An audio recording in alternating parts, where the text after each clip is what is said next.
3.5 शक्तिपीठांपैकी तिसरे पूर्ण पीठ म्हणजेच माहूर गडावरील रेणुका मातेचं मंदिर.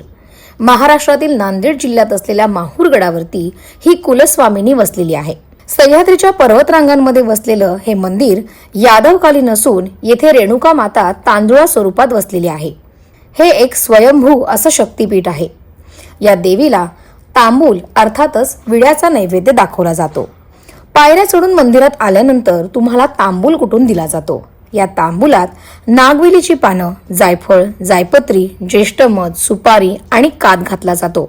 असं म्हणतात, येथील कवी विष्णू महाराज यांच्या स्वप्नात येऊन रेणुका मातेने तांबूलाचा नैवेद्य सुरू करण्यास सांगितले. त्यानंतरच येथे तांबूलाचा प्रसाद सुरू झाला.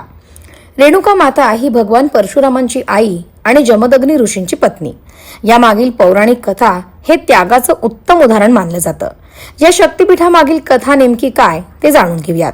राजा रेणूने पुत्रप्राप्तीसाठी यज्ञ केला होता, ज्यातून रेणुका देवीचा जन्म झाला. ती अत्यंत तेजस्वी होती. तिचा विवाह जमदग्नी ऋषींशी झाला. रेणुका दररोज पहाटे मलप्रभा नदीवरती स्नानासाठी जात असे.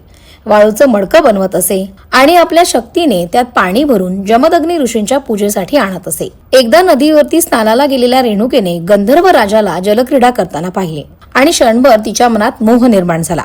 यामुळे तिचे पावित्र्य कमी झाले आणि ती परतताना वाळूचे मडके बनवू शकले नाही.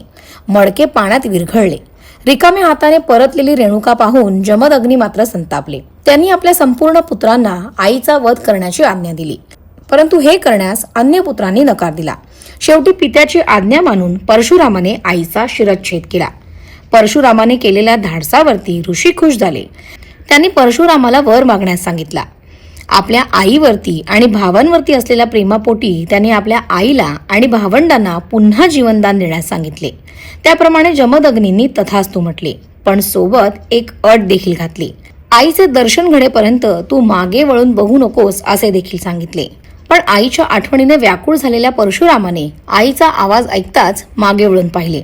त्यावेळी माता रेणुकेचे फक्त मुखच जमिनीतून बाहेर आले होते. त्यामुळे या ठिकाणी रेणुका मातेच्या मुखाचीच पूजा केली जाते. ज्या ठिकाणी रेणुका मातेचं मंदिर आहे त्या डोंगराला मातापूर असं म्हणतात. तर या ठिकाणी असलेल्या ऊर या गावामुळे याला कालांतराने माहूर असे देखील नाव पडले. रेणुका मातेची ही कथा तुम्हाला कशी वाटली आम्हाला नक्की कळवा.